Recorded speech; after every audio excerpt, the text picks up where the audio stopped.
It has been quite a year already for D&D. I'm sure you've all heard about the controversy around the OGL updates, and we've had some folks ask us to chime in as well. I've been making videos about it over on TikTok and a little bit on Instagram as well, but now that we have a pretty clear picture about what's happening, let's go over the entire OGL situation and see where it seems like we're gonna land.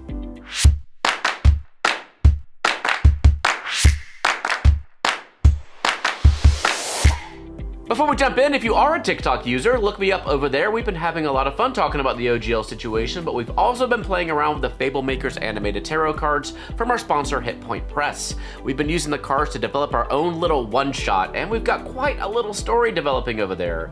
These cards are gorgeous and great functional catalysts for storytelling when you combine them with the Fablemaker's animated tarot guidebook, which helps you use the cards to develop characters and stories, motivations, and more in your RPGs. You can follow the development of our own little custom one-shot on TikTok and learn more about the Fablemaker's animated tarot cards in our video up in the eye in the corner of the screen up there, or at the links below the video, or just check out animatedtarot.com.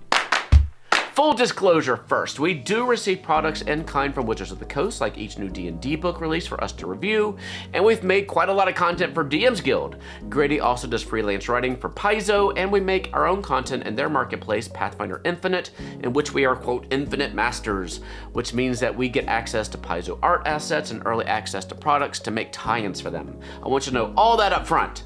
Okay, I am going to make this as comprehensible as I can by doing what I do in real life. We are gonna make a list. The basics first though. People like Grady and I make content for D&D using one of two licenses. When we publish supplements on DMsGuild, like The Grey Merchant over here, or Fight Your Minis, or I Am Your World, or Kill Ball, we're using the DMsGuild license, which allows us to use basically any part of D&D lore. We can publish supplements to Ravnica, a new version of Curse of Strahd, a continuation of the Dragonlance campaign, a new adventure about Drizzt Do'Urden. It is all on the table. The price we pay for that is that we only get 50% of what we make, with the other 50% going to Wizards of the Coast and their partners. And they are allowed to use any content we put on there themselves. None of that is changing, and that is not what we're gonna talk about today. It is the other license that's gonna change. The Open Gaming License, or the OGL, was first published in the year 2000, and it allows folks to make their own third-party D&D compatible content without having to share their revenue with Wizards of the Coast at all. There were some limitations though. You couldn't use D&D specific intellectual property, so things like Mind Flayers and Beholders were off the table. That's why you see third-party beholders that are called things like Eye Tyrants. You couldn't make content in D&D worlds like the Forgotten Realms, or Ravnica, or Theros, or Dragonlance, or Eberron, or any of the others. You had to invent your own setting, and it only gave access to the basic creature stat blocks and spells and classes from the Dungeon Master's Guide, the Monster Manual, and the Player's Handbook, and nothing from subsequent releases, and not even everything in those books. It is the Open Gaming License that lets people like Hit Point Press make animated spell cards for all those basic D&D spells, but not for things like in Tasha's Cauldron of Everything, for example.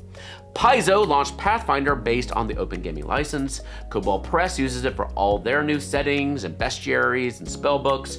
You can probably grab most any TTRPG product off of your shelf and find the OGL printed on a card inside or in the back of the book. Anything that claimed to be 5e compatible used the OGL, and even products that weren't 5e compatible may have chosen to use the OGL to make their content open for others to use rather than write up their own custom open license. So this all started when it leaked that Wizards of the Coast and their parent company Hasbro wanted to scrap the old OGL and make a new one. They've been claiming that it is a way to ensure that hateful content isn't created using their system and that things like NFTs wouldn't be allowed. But it seemed pretty clear to most people that they wanted to increase their revenue by getting firmer control over third-party 5e content. So here's where we're starting our list. The things that OGL 2.0 was intending to do that folks like us had a problem with. This is all from several leaks of documents that Wizards sent out to folks hoping that they would sign, but there's strong indication that these leaks were valid contracts and not just drafts, with companies like Kickstarter confirming their part in it, and creators like Griffin Saddlebag and MCDM making announcements that validated clauses in the documents. First, it was going to claim that OGL 1.0 was no longer valid and that people would no longer be able to use it to create content. Now, the OGL 1.0 refers to itself as a perpetual, worldwide, royalty-free, non-exclusive license. Perpetual there is the key. Perpetual means never ending or changing. Now, Section 9 of the original license does say this. Wizards or its designated agents may publish updated versions of this license. You may use any authorized version of this license to copy, modify, and distribute any open game content originally distributed under any version of this license, unquote. So yes, Wizards could issue a new license, as they've threatened to do, but it's clear from this provision that you could always use the original version if you wanted to. So, Wizards wanted to say that you had to sign up for OGL 2.0 if you wanted to continue making content for D&D.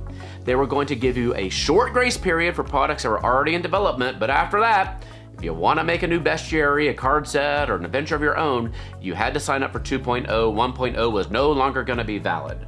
So that's number one. Number two, you would have to register your OGL project with Wizards of the Coast. Any project, big or small, you had to let Wizards know about it. Number three, if your project or company made a certain level of revenue, you would have to give a certain percentage of that revenue over that threshold, like 20 to 25% to Wizards of the Coast. They claimed the level of revenue would be quite high, like $750,000, but there were several things wrong with that.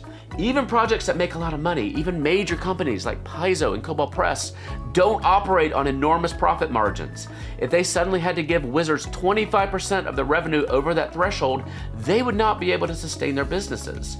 It was just ridiculous on the face of it, and it's horrendous of them to wait until a company is successful and then spring this on them. Number four, they said that the OGL only covered written and digital 5e content.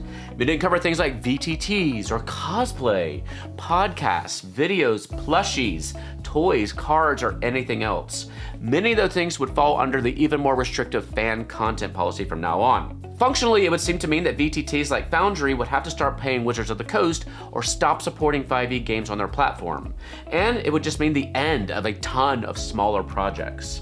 Okay, number five, Wizards claimed that they would actually own anything published under the OGL and could reuse it without your permission and without even informing you if they wanted to. So if Cobalt Press made a particularly good bestiary, well, Wizards could just start printing it and selling it themselves without giving Cobalt Press anything for it. Those were just 5 of the most egregious issues that people had with the alleged OGL 2.0. Well, around lunchtime on Friday, Wizards finally released an unsigned statement through D&D Beyond to do some damage control. They walked back several of the major issues people had. Looking at our list, on number 3, they said they're doing away with the royalties. Number 4, they claimed that, quote, educational and charitable campaigns, live streams, cosplays, VTT uses, etc., will remain unaffected by any OGL update. And that etc. there is doing a lot of work, so we're gonna have to wait and see on that one. Number 4, they said unequivocally that they would not attempt to usurp ownership of any work created under the OGL. But there's still some problems remaining. Numbers 1 and 2 in particular, they still want to deauthorize the old OGL and make people sign on to the new one. And the new one, unless it includes very explicit provisions, they can still change at any point. And since you've already signed on to it, there won't be anything you can do about it. So if they decide that next year, you know what, we do want those royalties after all, here's your 30-day or 6-month notice or whatever period they settle on for the new OGL. Then they'll be able to do that. And there's no mention about whether or not you're still gonna have to register any project you make with them. So here's my predictions about where we're going. I would be very surprised if any major company signs on to any offered OGL 2.0. Though, I am curious if anyone signed on already, as they allegedly offered lower royalty rates to certain companies back in December if they signed on early. Folks saying that OGL 1.0 is in fact perpetual and irrevocable seem to be on pretty solid legal footing according to most legal takes I've read, so that might be fought out in the courts. So instead, I think you're gonna see a lot less 5e or 1D&D compatible content in the future. The creative community is going to move on to other games or make their own. Paizo has taken the initiative to spearhead an entirely new open gaming license that they're calling the Open RPG Creative License, or ORC for short. Hundreds of companies like Chaosium, Cobalt Press, and Green Ronin have already signed up. Paizo said that neither they nor any RPG producing company will own the license, but that they're gonna give it to an open source spirited nonprofit organization to legally own. And this will be a license that is system agnostic, so anyone can use it. So what we're gonna see is the likely abandonment of the open gaming license. and the adoption of the Orc license by most major companies, and a renaissance of other game systems like Pathfinder and Starfinder, Call of Cthulhu, Blades in the Dark, Alien RPG, the Cypher system, and hundreds of others, as Wizards of the Coast has lost the trust of most of the creative community that's been producing content for it for the last few decades. On a personal note, we had planned to release some OGL 5e content ourselves, including a 5e version of Queer Finder, and I'm pretty sure that's not going to happen now. We may look into using the Orc license to release a system-agnostic version of it one day, but for now expect Queer Finder to mostly stay a Pathfinder and maybe a Starfinder project. We do have at least one other 5e OGL project that's in heavy development, and we're going to have to just wait and see what we're going to do with that.